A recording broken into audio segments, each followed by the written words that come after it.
खैबर पख्तूनख्वा के मुख्तलिफ शहरों में आंधी और तूफ़ानी बारिश के बायस मुख्तलिफ हादसात में 7 अफराद जाँ बहक हो गए।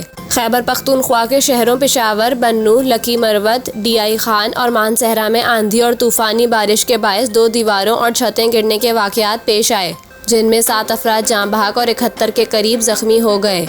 महकमा मौसमियात के मुताबिक आज खैबर पख्तूनख्वा, पंजाब और कश्मीर में कहीं कहीं आंधी, झक्कड़ चलने और गरज चमक के साथ बारिश का इम्कान है।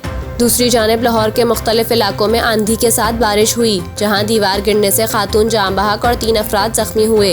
इधर जहलम, गुजरात, गुजरांवाला, जफरवाल और हाफिजाबाद में भी बारिश हुई, जिससे हर तरफ जलथल हो गया।